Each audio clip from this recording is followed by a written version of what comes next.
Man, I'm chilling. I ain't bothering nobody. I'm just chilling. You know what I'm saying? I go shopping. I give me a mean leather jacket. I think I'm doing my thing. I'm like, on my own little planet. I ain't with nobody. So always got to try to one up on me, right? Have one up on me. I get a banging leather jacket. This supposed to get a leather line up.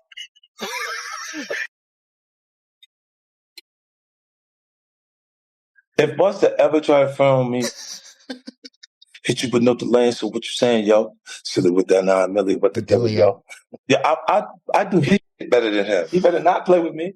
I will out and perform Busta Rhymes show. Look, man, if they try to say that if you ever thought that the Busta Rhymes was better than me, you crazy. You crazy, man.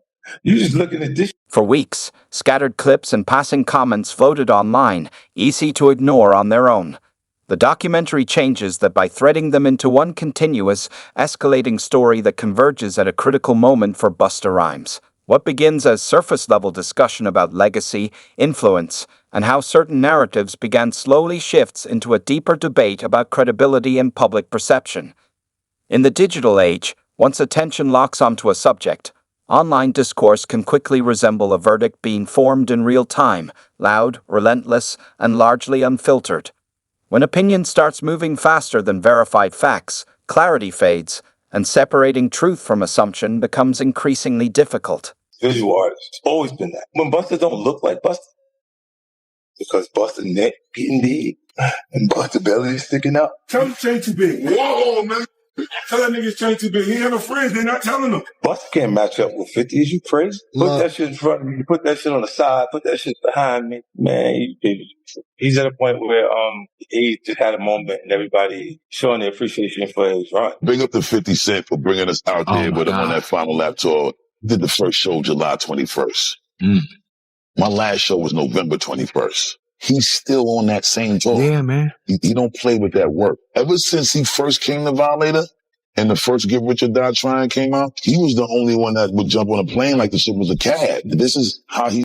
There was a time when 50 Cent and Busta moved in sync, riding the same momentum and sharing wins in an industry that rarely rewards openness. The documentary draws a clear line between then and now, showing how quickly alignment can turn into distance once pressure and controversy enter the picture. Loyalty in hip-hop is often spoken of as a principle, almost a code, but it's rarely tested in full view of the public. When standing side by side begins to carry consequences, the question shifts from who agrees to who stays present. Partners, or simply spectators. There's been so much going on in the music industry and the headlines pertaining to Diddy. How closely are you paying attention to his case, the allegations, and the things that are coming forward with him? I just kind of like to pay attention to the truth. When that time manifests, then, we'll speak about this, hopefully when that time comes. As far as I'm concerned, you know what I'm saying? But I wish the best for everyone involved. God bless everyone involved.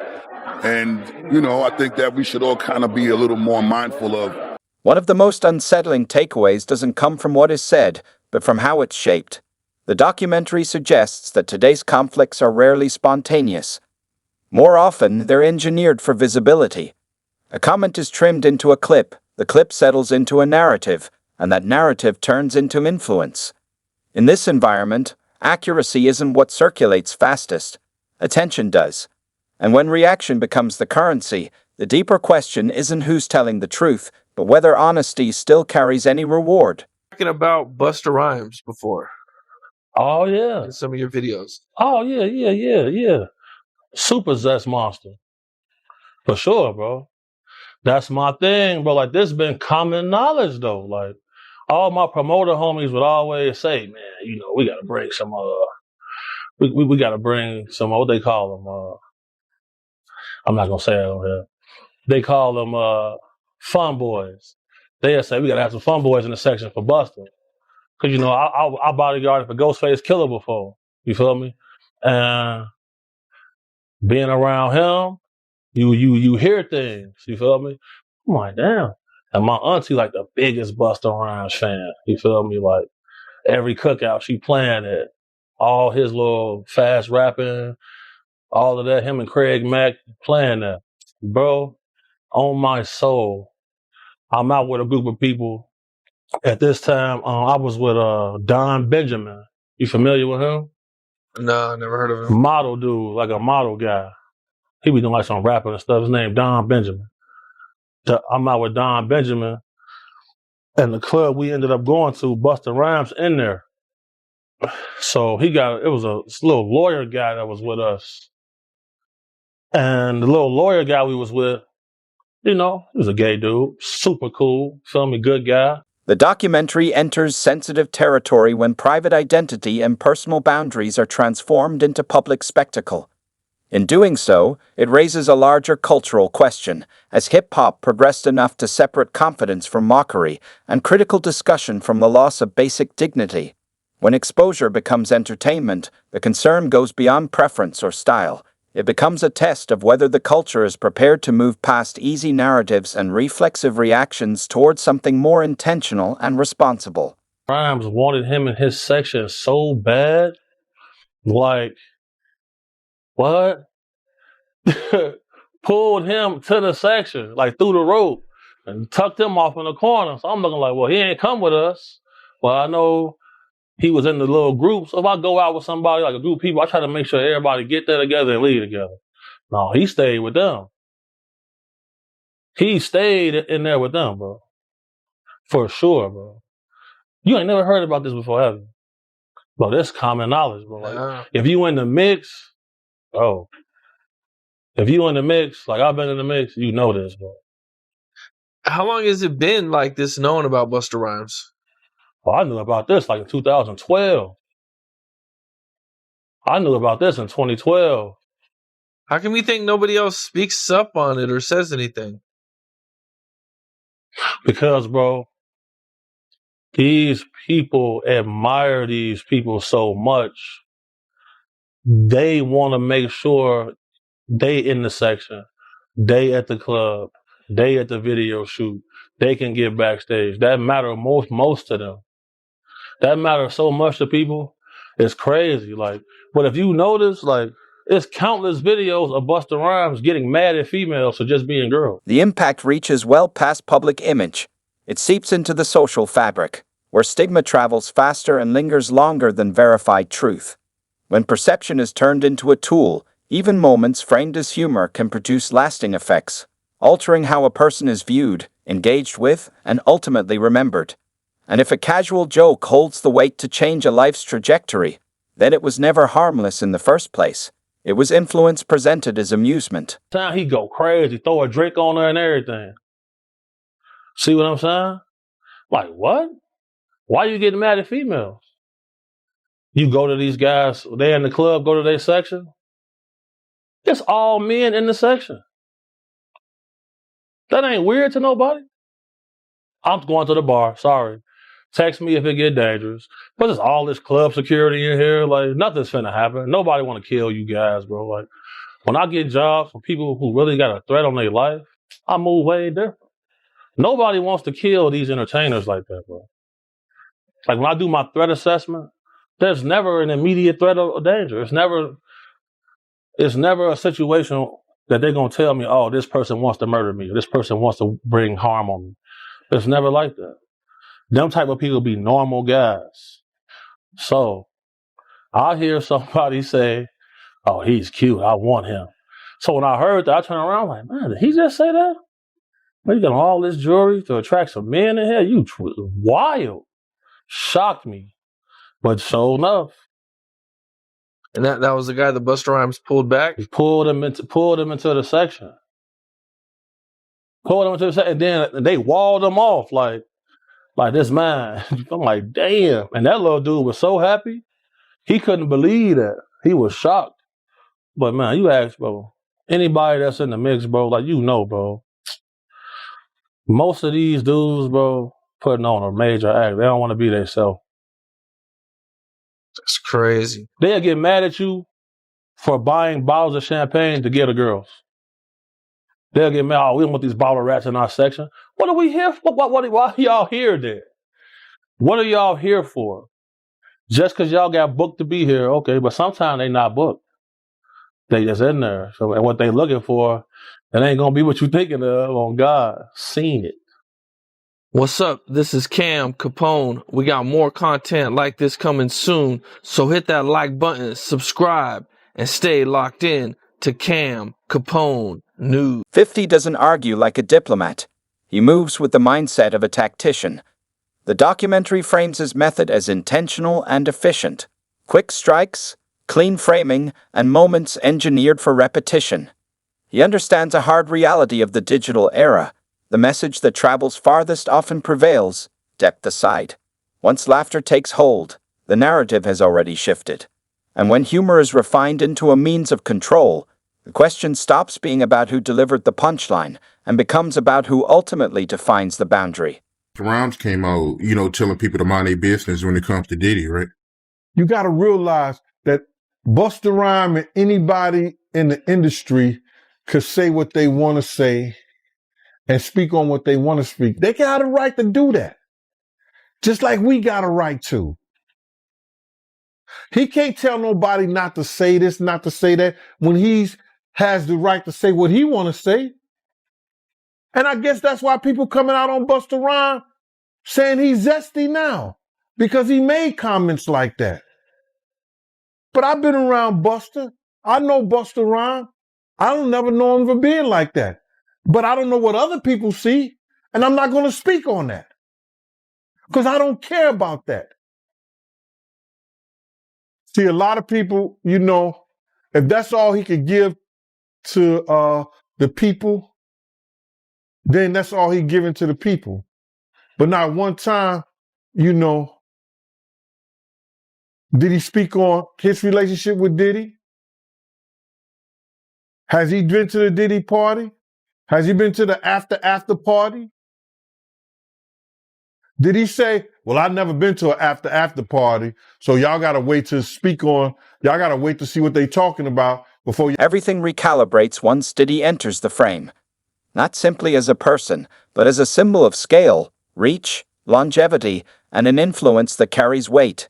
The documentary positions his presence as a turning point, one that quietly raises the stakes and reshapes how every decision is read.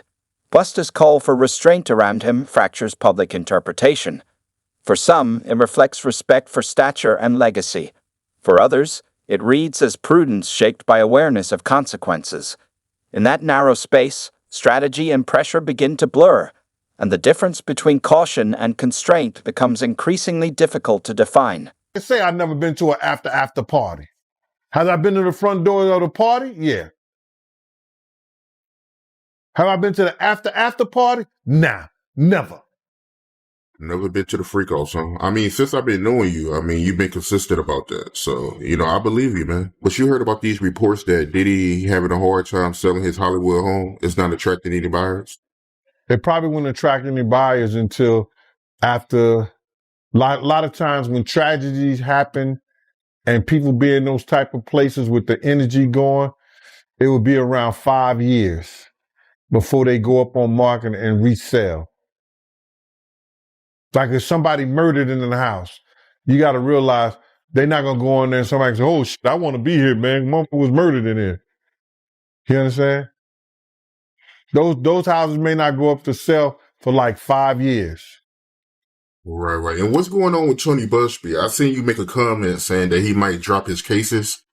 I think that's a misunderstanding. What I'm saying to you is that he's going to go with the cases that he know right off the bat that Puff is really probably ready to settle out because it's so strong and the evidence may be so strong against Puff that he don't want that to run through the public or let the public hear those things.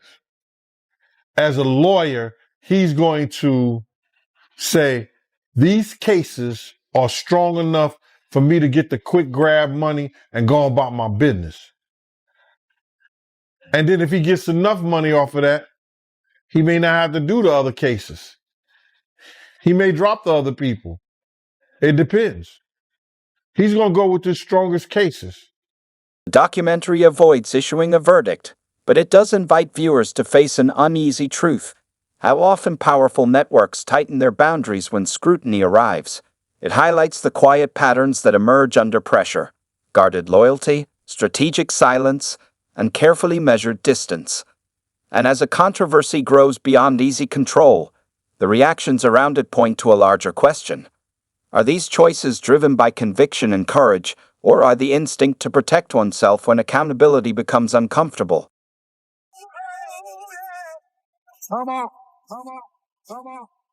50. You know good and well that I woke up to this bullshit you done started this morning, and I was the one that was leaving everybody alone. So what you doing is giving niggas false narratives, homie. You talking about you just went to buy a leather jacket. You ain't bothering nobody. You left niggas alone. And I went and bought a leather fucking hairline. Well, let me tell you something, buddy. On some real G shit. Let me tell you something. It's already been sanctioned on how I'm going to hit him. You talking about that Pimpin' Curly that you was doing as a character? But no, you was doing Pimpin' Curly in real life too. Trying to look like Rico Suave or one of them niggas going down the red carpet at one of them movie shits that you was involved with. And I don't want you to use that as no excuse neither, talking about you was playing a character. You wasn't in character when you had to go down that red carpet. You could have got back to yourself, my nigga, but you chose to stay in character with that Rico Suave shit, some berries and sweet juices you had up in your head top, my nigga. Now, I do want you to know I'm your brother, so I'm gonna always support you and everything you do. I ain't been doing nothing but that since the inception of our friendship. Fired up. Now, with that being said, I got one question to the masses. There's several products that you have to incorporate to get your shit to look like Rico 50. All right? Fuck Rico Suave. We talking about Rico 50. Let's see which one of the products that he used to get to looking like Rico 50. Was it this? Or was it this? Or was it this? Matter of fact, I think the real question is, did he blend all three of these shits to look like this? Chill. I got a grand prize for anyone that jumps in the comments, any consumer around the world that used to also use these products to help identify, doing a forensic deep dive and a research and a data analytics on those products to help us understand, was it a combined effort of all three, or was it a combined effort of two, or was it just one of them to get you to look like Rico 50? Now, with that being said, if you guess right what the blend was chemically for that motherfucking berry juice look for Rico 50, you might win a grand prize. Until then, just know, the blessings don't stop. So we gonna just keep this shit going as long as we need to. Because if the blessings don't stop, I don't motherfucking stop. And we don't stop. Dragon season, bitches. Yeah. The documentary captures the exact moment the mood shifts from lightheartedness to tension, from casual amusement to serious scrutiny. Once that unease sets in, every line of dialogue starts to feel weighted, and sponsors, peers, and collaborators begin measuring exposure and risk. It's the unvarnished truth of being in the spotlight. Judgment travels faster than comprehension. And as the focus of attention swings, one question lingers. Are people seeking accountability or merely chasing the next target? Back. What's up, bro? Back again. Yes, sir. Man, how you doing?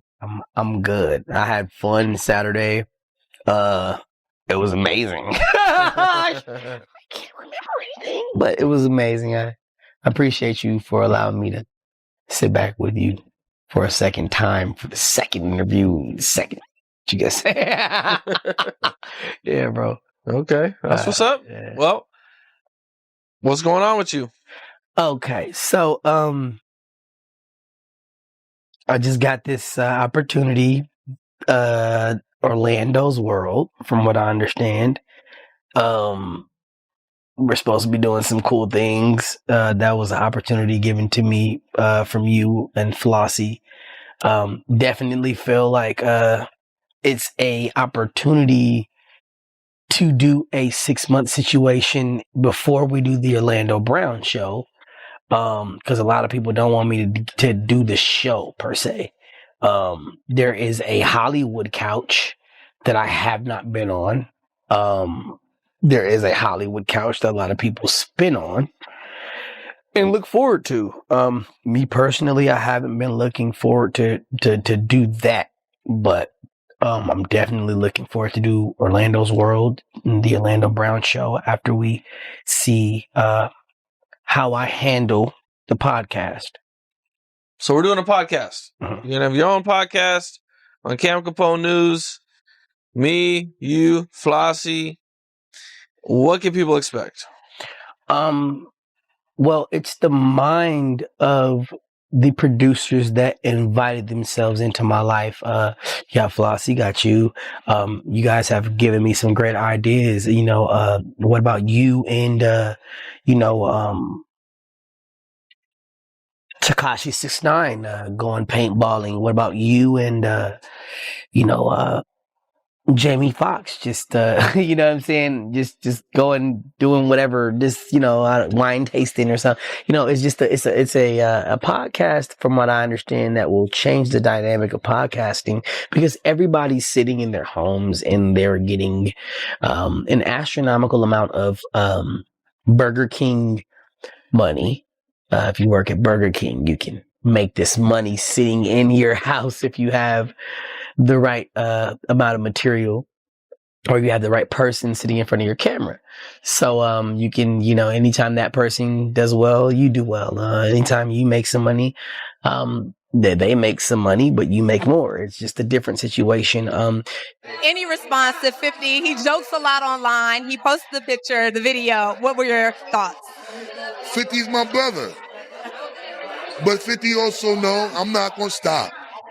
The same way he not going to stop, I'm not going to stop. We both come from a family called Violator family. So we ain't got no problem violating, number one.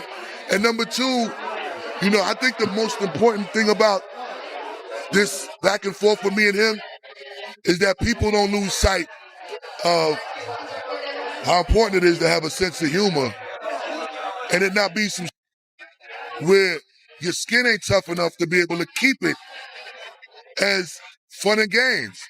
We grew up snapping on each other and joking with each other from elementary school to being grown men. And you did that with your friends. Now, if we wasn't friends, there wouldn't be no games to play. But we got love, and it's genuine love. So I can indulge in this and laugh. It's okay to have a sense of humor and not be emotional like bitches. You know what I'm saying? So 50, I'm coming for your ass, bruh. Dismissed lawsuits, reduced charges, rewritten headlines, on the surface, they can look like triumphs, even when they are merely procedural outcomes. The documentary highlights a modern gray area where procedure is mistaken for proof and momentum is read as significance. Legal developments are treated like verdicts, while appearances are elevated to truth. In this landscape, clarity doesn't emerge from understanding the system. It is often buried beneath the velocity of interpretation and the public's appetite for resolution. Tour, Busta Rhymes was opening up for you guys at one point. Right. The U.S. part, I think, of the tour? Yeah.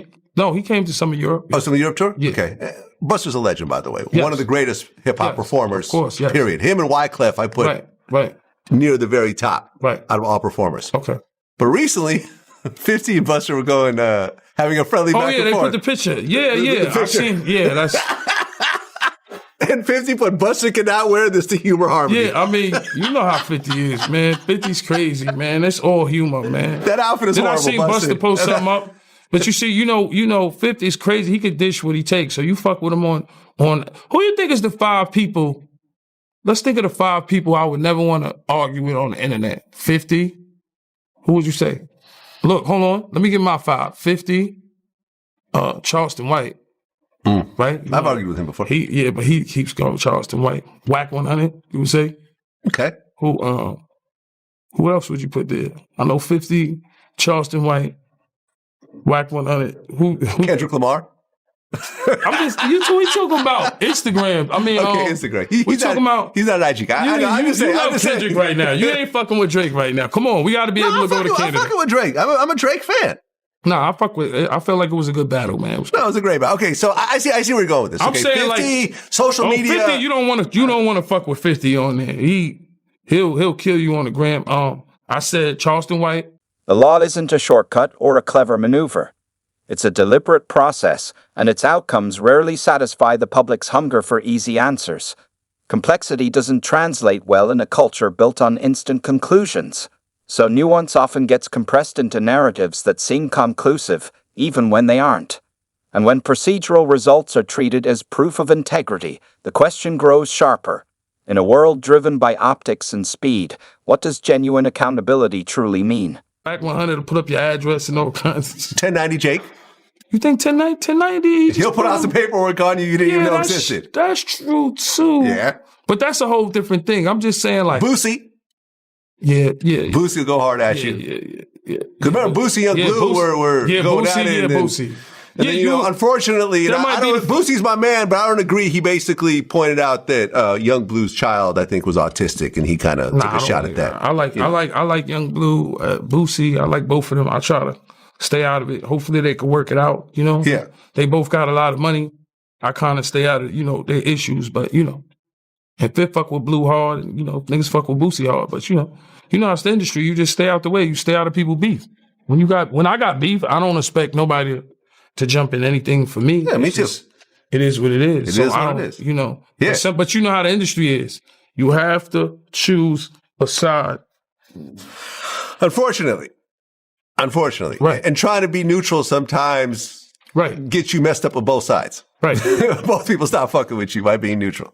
Yeah, right. And people could look at it a certain way. That's like what you were saying with the game thing. Like, game at the By the end, the documentary makes one thing clear.